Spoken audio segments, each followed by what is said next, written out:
A quick trigger warning: this episode contains mentions of suicide, verbal abuse, and self harm. Please skip this episode if you feel like these topics will trigger you. Hi, everyone. Welcome to our podcast. This is Because Mental Health Matters, and today we have a podcast called So Different, So Similar. The reason why we wanted to title this is because, we have Andrea with me here, which is an editor from Sorry. Because Mental Health, and she swims, and I play squash. So the sport itself is really different, but a lot of things we go through as student athletes are really similar. Mhm. So we're gonna start this podcast off by Andrea introducing herself. Hey, I'm Andrea, and I'm a swimmer. I've been swimming for 12 years now. I'm a part of the Hong Kong team, and I've represented Hong Kong for a few overseas competitions. I was lucky enough to break a few records here and there, and yeah, that's basically me. Lucky Yeah, enough to break a few records. lucky, Okay. really Um, lucky. yeah, okay. So I also play squash. I play squash and um recently got number two in a tournament, and we don't have records to break, unfortunately. Yeah. So let's start off with talking about stereotypes. What's your experience with, other people calling you stuff? Things, yeah. I have a lot of experience honestly, and well, the most common one is basically it's like saying that I'm useless Hmm. in both like studying and swimming. It's like it kind of really hurts because some people don't understand that we're human too, and we have things that we don't know and struggle to do. We're tired from like doing our sports every day, and then to say that we're useless and we can't study and like have good academic results kind of sucks. Like we Yeah. try, okay, we try. Some people are, they can't do it because they don't, not like some people really don't do it, but then it's really due to them being too tired. But for me it's like I have the time, but I try my best, and I'm not really good at it, but it's the way it is. I tried my hardest, and you can't say I'm rubbish. That's like Yeah. my point of view. There's like a common stereotype that people who are good at their sports are also terrible at their grades or like school in Yes. general. Yeah, And it's really um, common. that's definitely, that's true in some ways, but then you also can't label the person as being academically dumb Yeah, because like because, yeah. a lot of people, they are really good at different things. One of my idols, Siobhan Haughey, she's the silver medalist in the Olympics just now. I don't know if you know, Oh, yeah, but yeah, then yeah. yeah, she swims really fast. Mhm. She has great academic results. She actually studies psychology too, and Oh, really? yeah, and then Cool. she can do instruments, and I'm like, wow. I I already struggle with two things, and she can do a lot. And it's just crazy. Yeah, there's like a balance that we all have to figure out as student athletes. What's your take on like the high esteem part? Like, do people call you someone who has like a very high self-esteem or anything Well, like that? I've had like a lot of people calling me a jerk and stuff like that because you know me, Hailey, and I'm like this Hmm. really, really sometimes really annoying person, and I just annoy the like everything out of her sometimes. And yeah, sometimes like the way I act is, it's not like I did it on purpose to hurt you. I don't know I hurt you. I thought I was Hmm. being fun and something, but yeah, sometimes I accidentally hurt you. But it's not about, like, I have self-esteem because it's from the nature of my sport, but it's also like an escape from like the sad stuff. Sometimes I just do like smile and laugh, and it just wears off the negativity in my life. And sometimes I like overstep and it gets offensive. So I apologize if I really did anything to you Not or me, any. don't worry. Yeah, I mean, yeah. So yeah, Yeah, I think that's the part where you said that um we use a lot of smiling to cover up whatever's going on inside of us because we just have so many things going on all the Yeah, time. It's just so sad. nonstop, man. It's Yeah. crazy. Yeah, it's really annoying, and sometimes it doesn't work, but it's still really hard. But yeah, still gotta keep going on. Mm-hmm. Um, and I think one main thing that all student athletes go through is the comparison between your friends, especially during like group trainings and stuff, and Yeah, yeah, also the spectator pressure. So let's yeah, dive a little deeper into that. for sure. So comparison wise, I mean, there's honestly no escape from that. Like, Yeah. you do squash and you're in this thing with two people in it. Like, there's no way there It's called a you court. can't get away with it. Yeah, yeah, the court. Yeah, sorry. And I'm in a pool with 8 people, Hmm. and like competing who's fat, like seeing who's faster, and there's no way you can escape from that. And but honestly, my way of trying to not compare myself, because it's a really bad habit, I still do it, and Hmm. I try to pull myself away from it. I just focus more on myself, because there's no way, like, other, like, people are different, right? We all have our own specific needs, and you yourself have a lot, like, has you have your own way to deal with different things to improve and stuff like that. And so if you focus on other people, you tend to lose that, like, you lose all the details into what you have to do. And once you focus on yourself, maybe you can use other people as a benchmark, but you don't, like, compare, like, everything with Yeah. them. Just, yeah, you just gotta focus on yourself with all the things that you're missing. Like, just keep working on it. Just focus on yourself, basically. Yeah. I think one thing that really helped me was turning the jealousy into admiration, because I used to have a really strong case of jealousy, and I would like hate on people who are better than me, like internally. And it I've was been so there. bad for me because I go to training, I dread training, and I come back training not being very happy because I'm always somehow below this person. And I think ever since like I talked to people like my therapist about this problem, I've turned to that jealousy into admiration, and that helped a lot because I start learning from them without them really knowing. It's like someone in my age category improved a lot Mhm. within a short period of time, and if I turn that admiration if I turn that jealousy into admiration, it's she actually is a very good player, and there's so much to get out of it in that court when I'm Yeah, training with her. yeah, So exactly. my perspective changed. It went from me dreading being on the same court with her to me wanting to be in the same court with her, because Yeah, yeah, training with people who are better than you helps you improve as well. yeah, yeah. um Really want that too. Yeah, it's pretty good. Yeah, like learning from people, I do that too.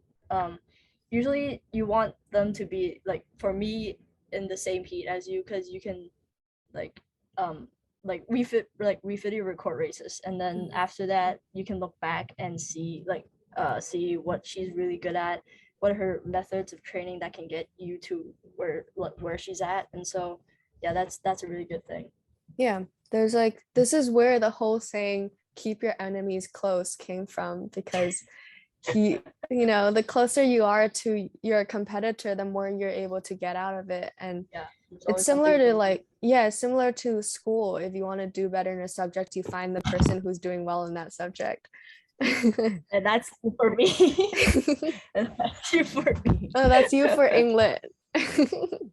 Yeah, true, that's true. Anyway, um yeah. um so tell me a little about swimming's squash recruit I mean not squash swimming's college Squasher. college College. recruitment process. Let's talk um about that a little yeah, bit. yeah, okay, so I don't know about squash, but for swimming, um it's a really big thing, like, considering going to the US. Yeah. And, like, yeah, it's a really big thing, because the atmosphere and everything, you can't get it from anywhere else. It's just the US, the environment, everything. The US has it the best. It's top tier. And so to get there to that level, it's really, really hard, because they expect a lot from you. Not only do you have to swim fast, but you have to have the grades. Hmm. And so it's really, really stressful. And honestly, like I'm definitely not there yet. Like my times are definitely not there yet. So I'm really stressed right now because with COVID and everything, I can't Yeah. train, I can't swim, and it's just really hard, right? And so the only thing I can focus on is grades and my outreach to different schools. Like the college recruitment process actually I'm starting like slowly now contacting different Smart. the different like universities I want to go in. I have a list and it goes like I keep contact them one by one. And so yeah, that's what I'm doing right now. Like there's always something you can do out of a situation no matter how hard it is. So Yeah. that's what I'm doing. Yeah. Yeah, so that's basically exactly the same as a squash recruitment process. Yeah. Mostly you get recruited by going to international tournaments and they see you there, they like you, then you guys exchange business cards. Business guy. Yeah. But yeah, I think that now is the right time to start reaching out to coaches through, email or whatever. Yeah. And Start early. yeah, I'm not sure if you guys have this rule, but for squash, you're not the coaches aren't allowed to talk to people who are younger than juniors. Oh wait, no, we don't have that. Yeah, We just so you can get really like you can be recruited really early. Like oh many people really? before like some seniors, like before they're seniors, I think when they're juniors they get recruited and it's really really quick the process. Like the Right, earliest I've seen is juniors and seniors most if you're really good they accepted you already. right. Yeah. Because for us, it's like you can only start officially talking to the coaches when we reach junior year, so which is this September. Yeah. Um and so right now it's like one-sided email threads and like updating them about my Yeah. squash and all that. And then I never get a Mhm. reply from them, but I know they've read it. And so Yeah. Well, I at least think they read it.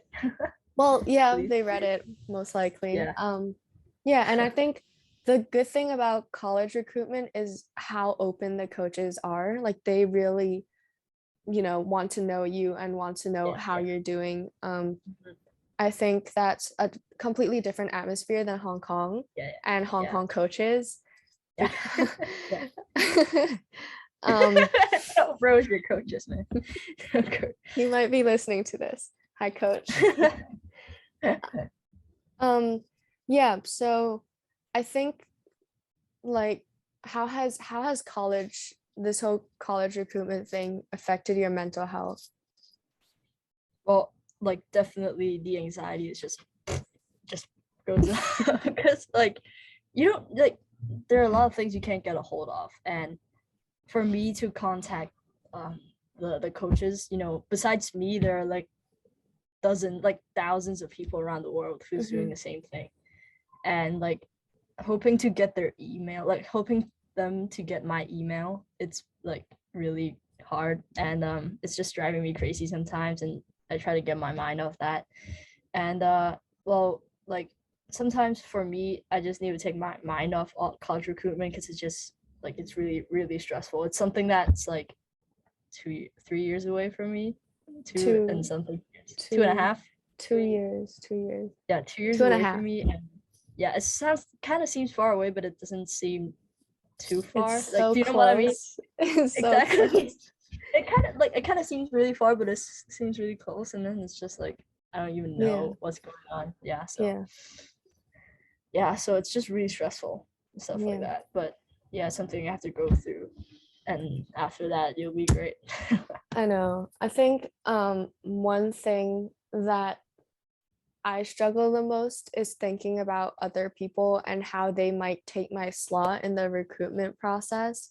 Like Mhm. if I really want to go to a school, let's say Hong Kong U. Just um, like, if I want to go to Hong Kong U and there's only one squash space left for recruiting, I'm worried that someone else would come get my slot instead and I won't be able to get into the school I want to go to.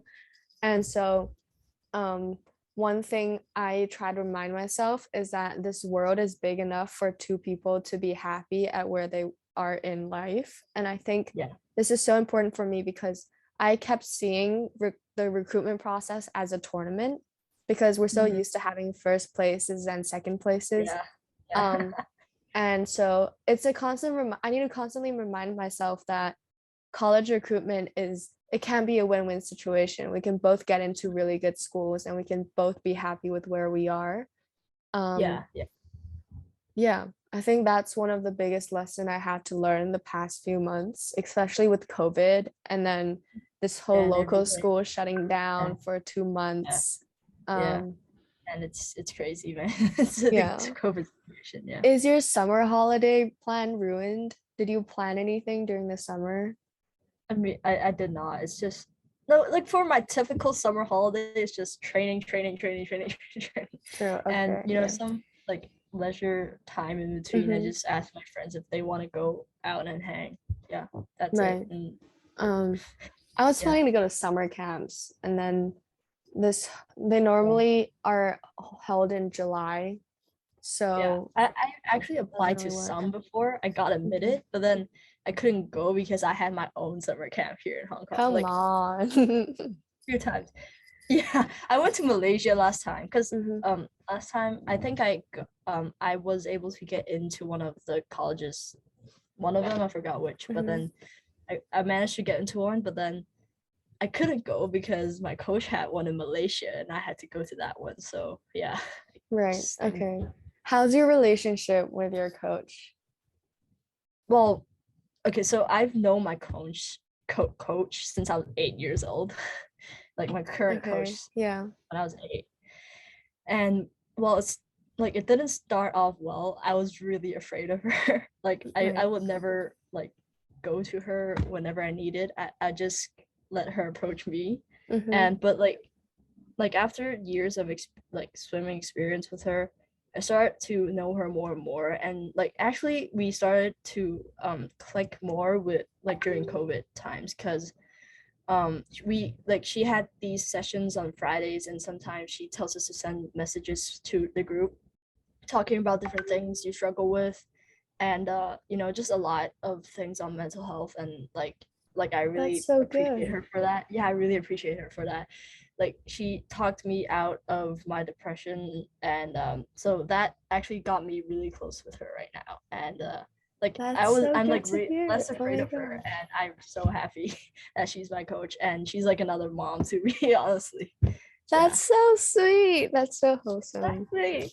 And she was like, I understand you all, I understand the pain. And then she, yeah. Did she have And to she was go like, through the recruitment process as well, or was she she did, yeah, she did. But honestly, she at first she started off with a school which is not she like something that she did not want to go in, but then mhm.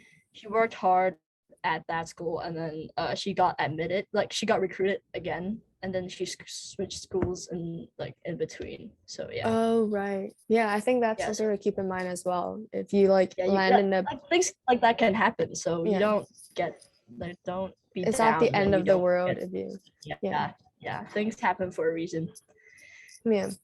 Um, Yeah. well, on the squash end of things, the coaching style can be very verbally abusive. Yes. Um, Yeah. and we have the sports institute, right? Like Mhm. the same as swimming. And the thing with the sports institute or like SI is that no one who plays squash wants to go to SI because for us it's like just stay at where you are and don't go to SI because they're so verbally abusive and the coaches there only know how to scream and they make sure that you follow a set of game plan and not change. And I think um well that's terrible first of all. And Of also course. um the screaming happens even during my group training sessions. It has definitely lessened now that there's COVID and there's no more training sessions. But back when everything was still normal, I did struggle a lot with how to manage my mental health on court and with the But you're coaches. in you're not in that side, right? No, I'm not. I'm in this Yeah. a regional training. Regional, do you know what regional is? Yeah, yeah, yeah, of Yeah, course. yeah. I don't know if there's okay, yeah. Um so yeah, I think I struggled a lot of where my depression stemmed from is from training sessions, group training sessions specifically. And that has also caused me to start disliking my sport. And it started making me, like all the suicidal thoughts or like self-harming all stemmed from these group trainings. And I think the lack of regarding our athletes' mental health is so damaging in the sports world, and I think that's something that definitely has to change. Yeah, like I understand because I've been there, and like I'm really lucky to have met my coach right now because she just talked everything out with you. Like before, I remember one training session when I thought like no one knew about my depressive state and stuff like that. She was the one who's like she was the only one who talked about it with me. And I literally just broke down in tears in front of her and just yeah, I was like so happy like she noticed that. But then like before I met the like my coach right now, like I had a coach back then too, and they were like hella abusive.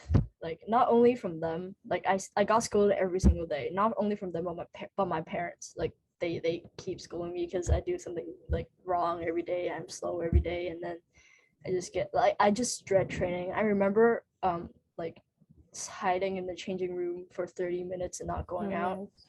Yeah, and it was like horrifying. I hated swimming back then. It was when I changed coach, I changed coaches and I started to like swimming again. Like I really hated the fact that like I go to swim, but to get scolded. Like I go to swim to get scolded, but not to swim. You know what I mean? Yeah. It's supposed to be something that I enjoy, but you turn it into something that I hate.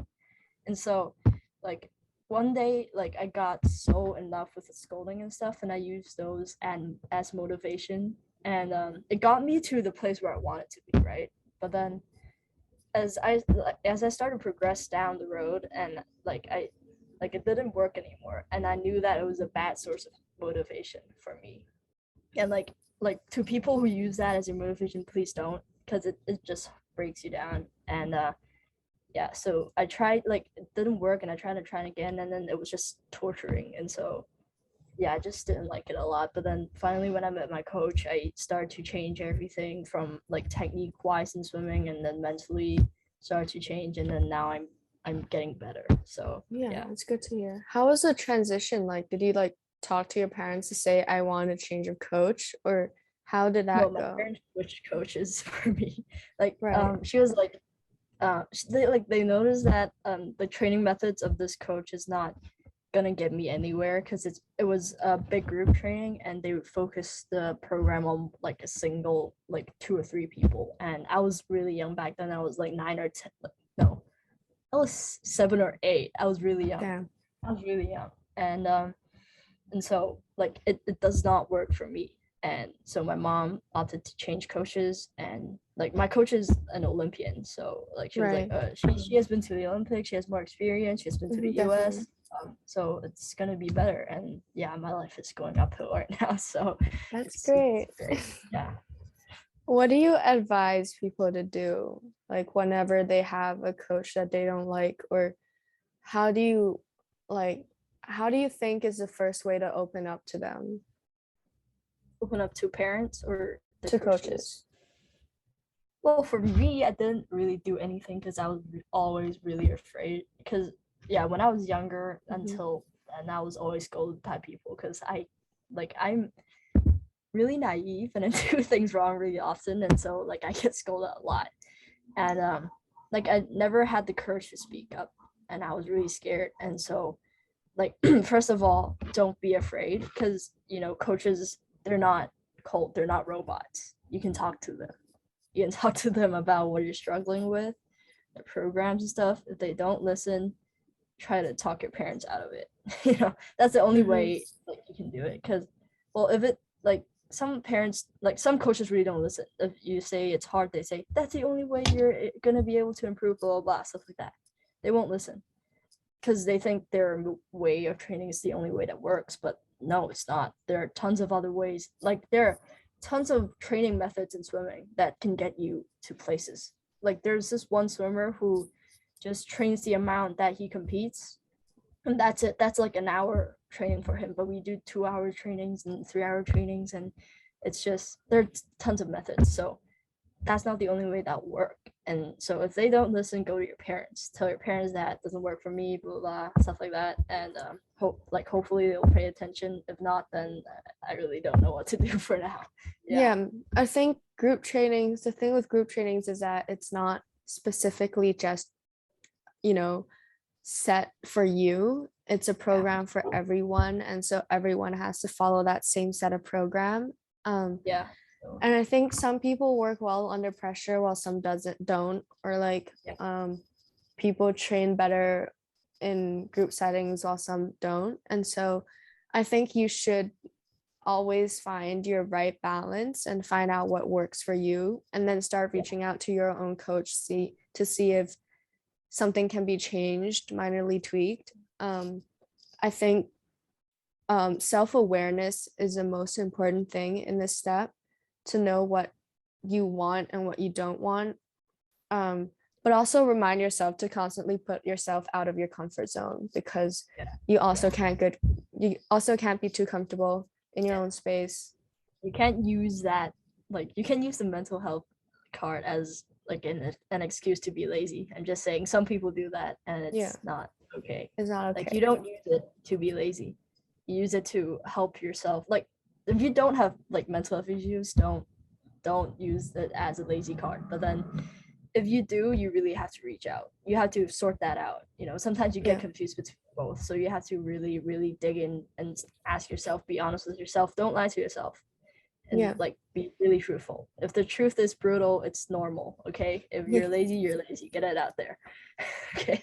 So yeah, I think once I was diagnosed with depression, the hardest thing for me was to find the line between me being lazy and me being depressed. And I think these two are so different, but the line is so thin.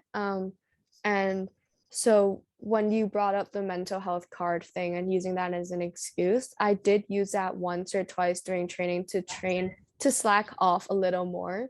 But then I also knew that I was in the peak of wanting to hurt myself. So that was when I used the card. And I think it's a learning process. You have to learn when to use it and when not to. And also, I'm guilty of faking an injury. Swimmers do that all the time. They all like fake cramps because we always like a lot of people cramp. And they're like, "Oh, I have cramp, coach, I have a cramp," and then they just sit on the side and just they don't have a cramp. Yeah. So I'm guilty of doing that a few times. I rarely get injured. I basically don't. So interesting. So a few people, when we have like running sessions, they'll also pretend to pull their ankle or something and then skip out on it. It doesn't really work anymore because it's too obvious that you're skipping out right when you have to start running. But I'm just saying, if your coach really doesn't understand mental health, and if you really feel like you're on the verge of breaking down during training, I think it's a good time to pause, take a break. And it's okay to take breaks. It's really okay. Like once or twice, I really couldn't have enough. Like I was just like claustrophobic and stuff like that. I couldn't way out. I'm actually guilty for this, but like I took a day off to Disney. I took a day off to Disney, and I told my coach I was going for a tutorial class, and like she didn't know, but like I just went there, and I had like a day with my sister, and that was pretty fun. And after that, like it was like a reset for my brain. I was really fun, and I got back to work the next day. So yeah, that's good. How does it feel to be claustrophobic in the pool? Well, I mean, the pool, when you're claustrophobic, you're basically suffocating. Okay, like, basically. So I had this experience once. If you're a swimmer, you'll know how hard a 200-meter event is, because it's not so short you can sprint the whole way like a 50. It's not long enough like a 400 meters where you can like pace it out. So 200 is like in between, and it's one of the hardest events in my opinion in the swimming community. And being like just the first 1 or 2 races after COVID, I was totally not prepared. Like I was freaking out for the first time ever. I freaked out so bad. And well, like first of all, I couldn't breathe. I was like gasping for air. Like that's already a bad sign. And then my hands and legs are shaking and stuff like that. I couldn't see really well. And then well, it was time to get like I was at like behind the blocks then, and I was like, oh like crap, I'm so nervous and stuff like that. I couldn't get my head straight. So well, I flopped my race and it was really bad.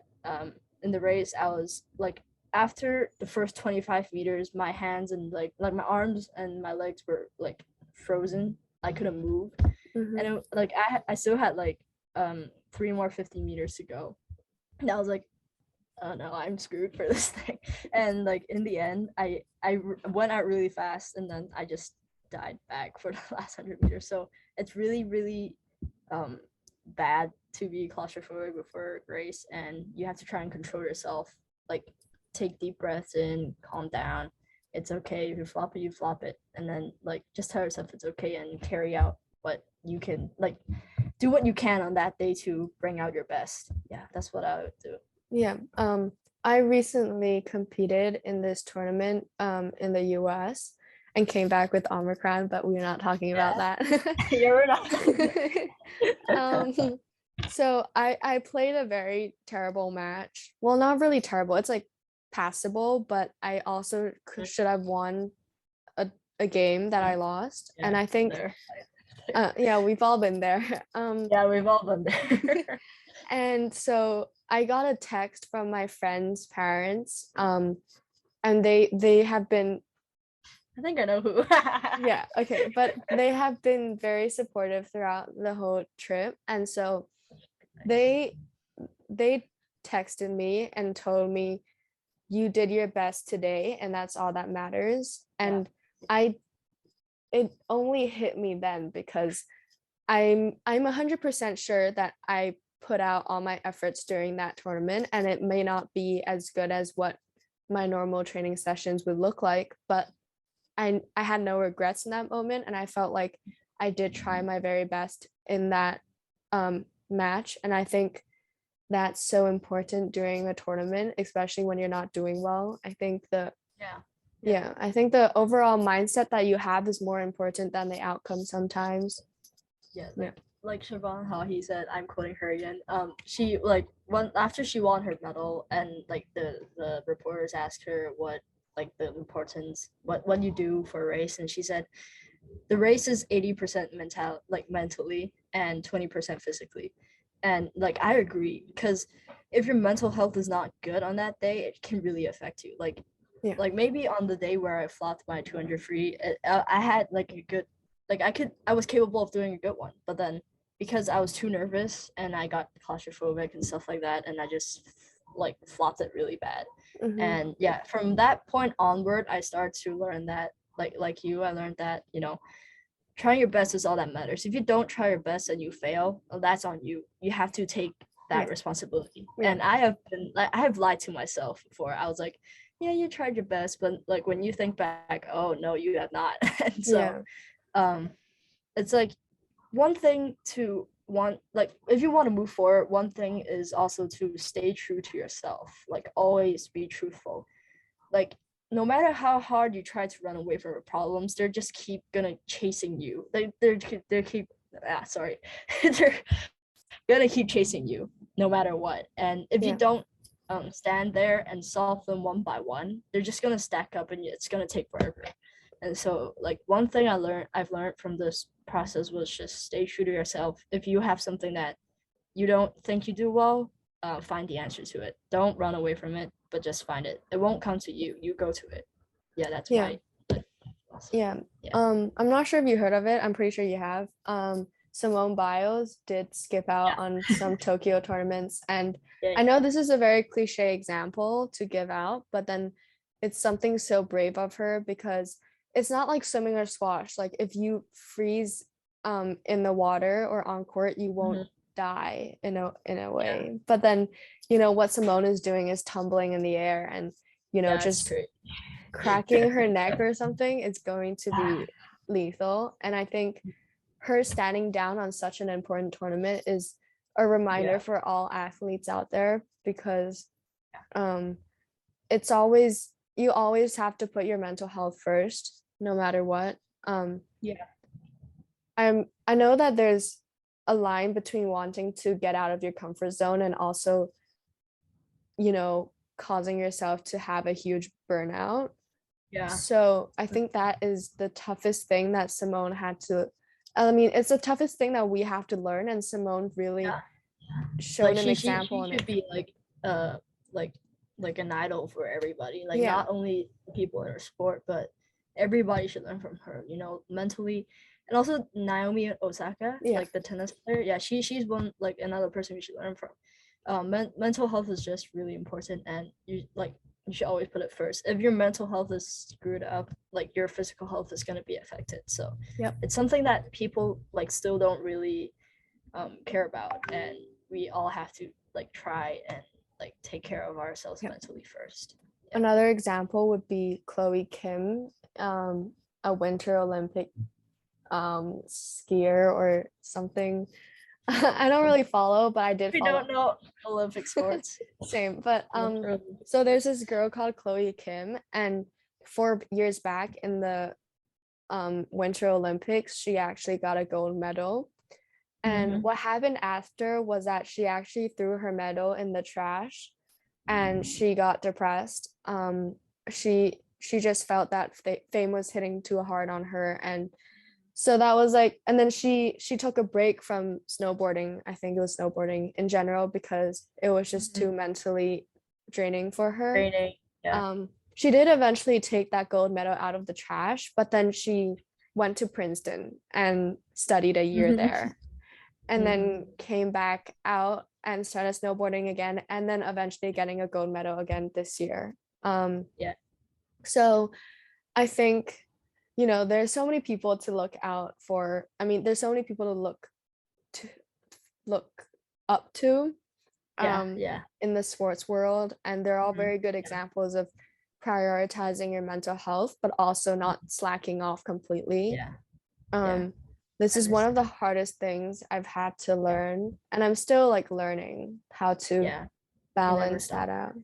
Like I can relate to her though, because like I told you about my like rage as motivation thing, right? And so like we have this we have like 2 big competitions in Hong Kong every year, and one is in March, it's a short course championship, and one is in like November, it's a long course championship. It's the the 2 most important championships ever. And when I was 10, like I was so motivated, and like every competition I just wanted to prove everybody wrong, I can do things right, blah blah blah.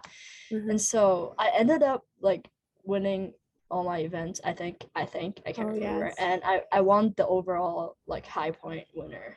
And from that point onwards, I just felt like I was carrying a target behind my back every single time. Like from that point onwards, my life just changed. I'm not saying like changed like an Olympic level athlete, but for me, like to experience that at 10 years old, so young, like it was really, really hard. And like I keep getting like hate.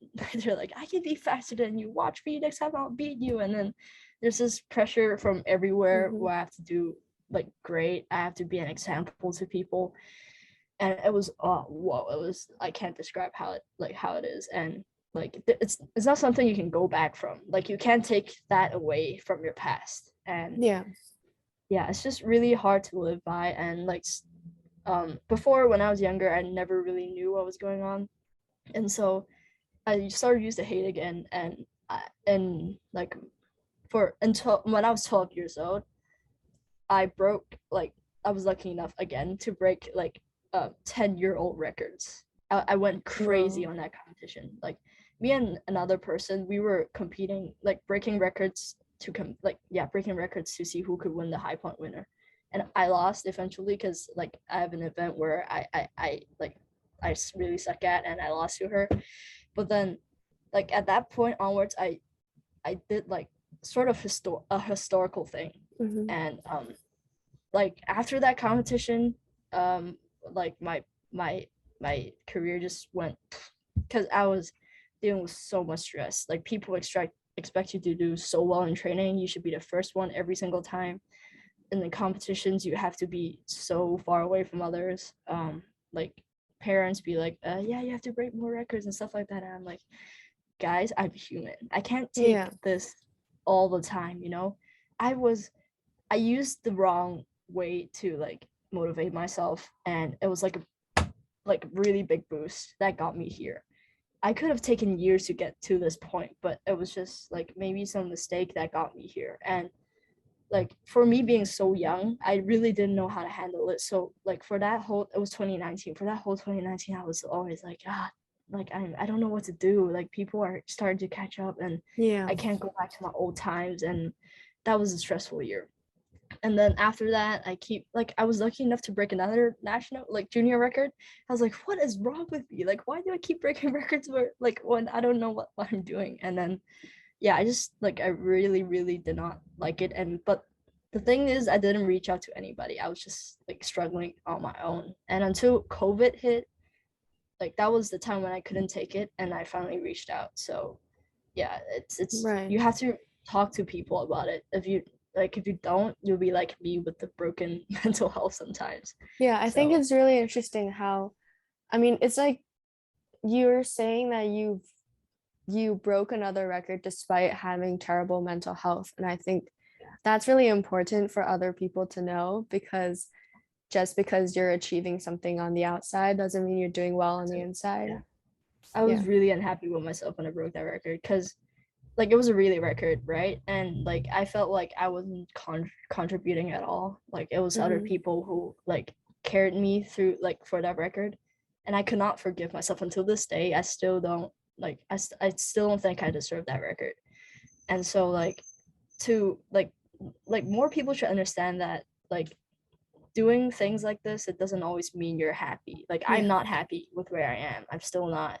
And like, but I'm getting better. I'm getting better that like I understand that you have to look up, you have to like slowly get back to where you are and keep going and keep improving, try everything you can to keep improving. That's all I'm trying to do right now. So you have to Yeah. like you have to understand that. Do you think COVID has helped you In a way, mentally? yes.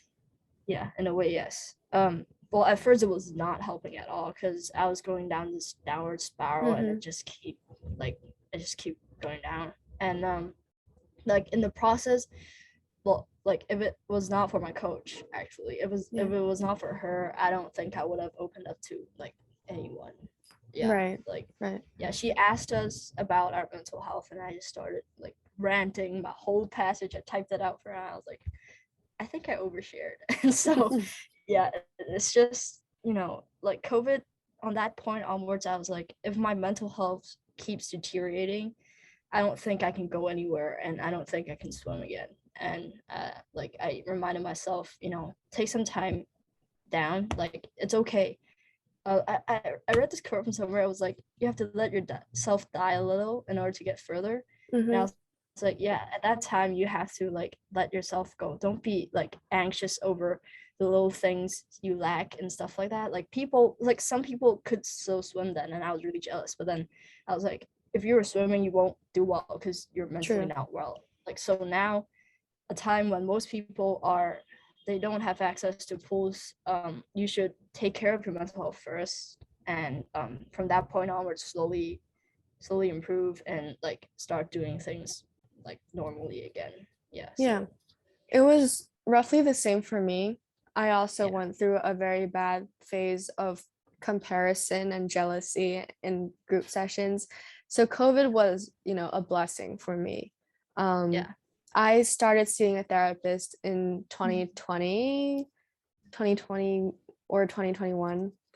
But yeah, that was like the period when COVID started hitting also. And yeah, so it was really good for me because I got to talk to someone and fix all my problems in the past because they were so messed up, yeah. especially the I get comparison thing. it. So COVID helped me take a break from a lot of squash, and that has helped me focus more on what I like doing, which is BMH. Mhm. And I did a lot of um yeah, I did a lot of things that I enjoyed doing. Yeah. So it was a good break for me from Mm-hmm. squash, and I didn't see a court for another 3 weeks. Um, Mm-hmm.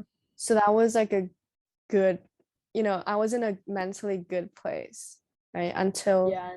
Until the first wave died down, and then we all had training again, and that was Oh, another yeah, it was barrier. like a roller coaster for me It for the whole was. like different waves. Yeah, and then Yeah. like the current one, I was like really happy I got to swim again. And then after I worked so hard for a personal best for one time, and Hmm. then pool's close, yay, yay, and we all can't train, Yeah. blah blah blah. Like I was like, oh no, I have to go through all that again. And like yeah, and also one thing like I learned is to really take care of yourself because I'm like a people pleaser. Like if you know me, Hmm. I always Hmm. like Hmm. making people laugh and stuff like that. And I always neglect what I want.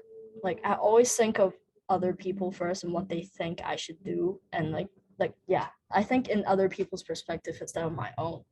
And like doing that is fine, but I do that too much and it just blows myself. Like I just like I'm really not taken care of. Like when I got into COVID, I was like, wow, I'm really messed up when I started to look at myself more. And like during this period, I started to focus more and more, and like I got better, and Hmm. yeah, my mental health got better. So it's also a thing, and it's okay to focus on yourself. You're not selfish for doing that. You know, you have to understand. Yeah. Yeah. I trained once with this friend of mine. Let's name him John.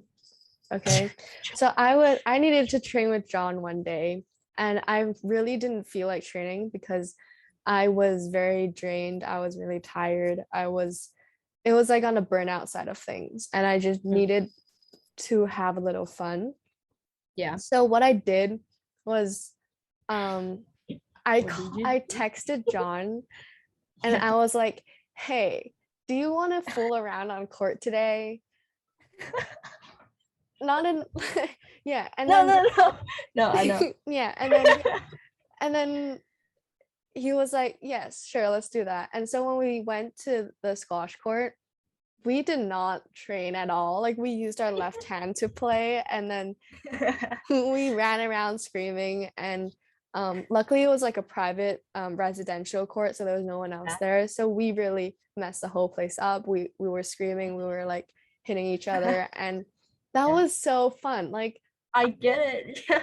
I know, like it was supposed to be a training where we would not Mm. even talk to each other and we just keep Yeah. playing and playing. And Mhm. it felt so good to have this break with a friend who understood me and Yeah. knows that knows and trusted me that I needed a break, and he was willing to give me one. And I think that was the first time I've ever experienced putting myself first, like actually putting myself first. Yeah.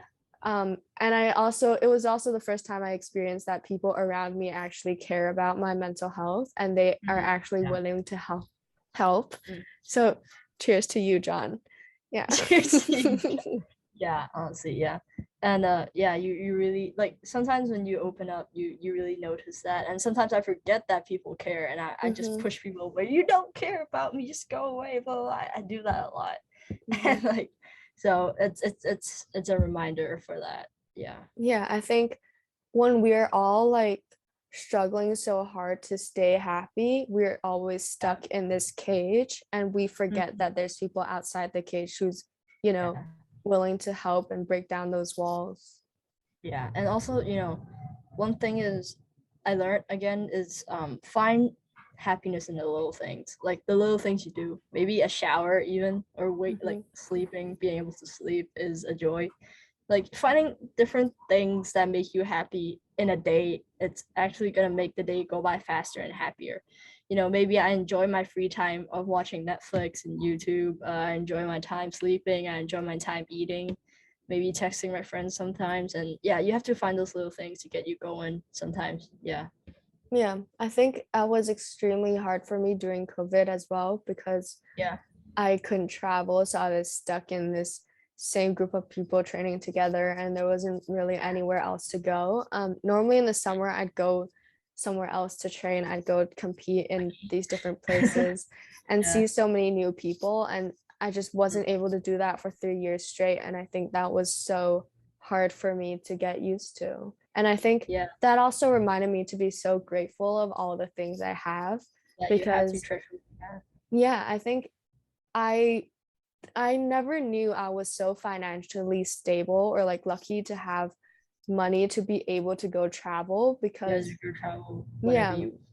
because Yeah. being a student athlete is it's expensive. Like you go to Yes, camps, tournaments, so and so coaching also, like the daily yes, trainings are really expensive as well. yeah, So staying grateful is definitely the biggest lesson I had to yeah, learn.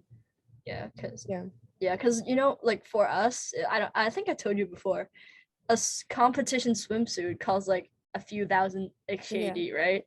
And like sometimes, especially me, I broke it once only. Sometimes people break it, and it's actually really expensive. You can't fix it because it's like really Yeah. specially made and tailored, and like you have to treasure what you have, honestly, not just like with everything around, but the things you're given with. Like other people don't get a chance to have that. Like I have a teammate actually, she like her family environment isn't that great, and Mm-hmm. she actually competed without a competition swimsuit for a really long time, until like a few years ago she herself saved up money to get one. And I'm Wow. like really inspired by her too, and like I admire how great and resilient she That's is. insane. Yeah, that's crazy. And like it's crazy. And she's a really independent person, and honestly, like from her I learned that I have to treasure what I have and stop complaining about this and Exactly. that, you know. Yeah. It's crazy. Yeah, Yeah. I think I have a lot of squash players here in Hong Kong that don't have the privilege to go to the US all the time. yeah, And so, yeah, I mean, I'm very grateful to be able to go travel and to not worry about money at all. yeah, So yeah, I think staying grateful is one of the first steps to trying to be positive throughout the yeah. day. Um, I have the aircon turned on now also, so that's What? also a privilege. I'm so hot. It's I'm so Oh my god, sunny. you have the aircon turned on and I'm like I just opened a Yeah. window. That's it. Yeah, yeah. Um, And yeah.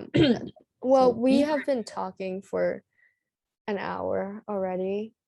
Oh wow, that's pretty long. Um, do you have like anything on diets or like body shaving that you'd like to talk about before we end? Diets, well, body shaming. Well, just remember different people have like different DNA and science stuff I don't understand. But then like their your body reacts to things differently. And so if people body shame you, it's their problem, okay? It's their own perspective that has issues. Like it's okay if you like take the right amount of intake and you don't look Mm-hmm. look like the ideal shape. It's okay. And just know that if you can perform at your finest and with what you are right now, then just keep going. Just don't really listen to them. Yeah. Yeah, I have like a few friends who have gained a lot of weight recently during COVID. Yeah. And I Mm-hmm. think I've also heard of people talk behind their backs about how so and so has gained weight this year, or like you grew Yeah. you didn't grow at all or stuff like that. And I think um I, I mean, like people take it so lightheartedly when But it actually really hurts a lot of people. yeah, They and don't know that. Like me myself, I joke about it a lot. I joke about myself a lot, and it's mhm, okay for me. But then like for other people, it's not. Some people they don't. They take it really seriously. yeah. I think we're all growing up, we're all student athletes. So we all Your have our body's ups going and through different downs. phases. Yeah, our Yeah. body is growing, we have hormones. So yeah, it's really hard to Especially women when there's yeah. women stuff. Yeah, you know. um yeah, so I think the most important thing is just to stay true to yourself, do what makes you Yeah, happy. If you feel like eating, then just eat. just um eat. yeah, or like if you have a problem with stress eating, then try switching your daily snacks into something a little I healthier. drink water if I eat. Yeah, I drink Right, okay. water. So Yeah. I went to my friend's house during Yeah. COVID, and Mm-hmm. they asked me if I wanted to have frozen blueberries. And I was like, what the hell is that? And So then I had it for the first time and they were so good. exactly, they're so good. Like, I started putting blueberries into the freezer and eating it throughout the day. And that helped me so much with my stress eating because I started eating healthy. Um, Good job, yeah, Hailey.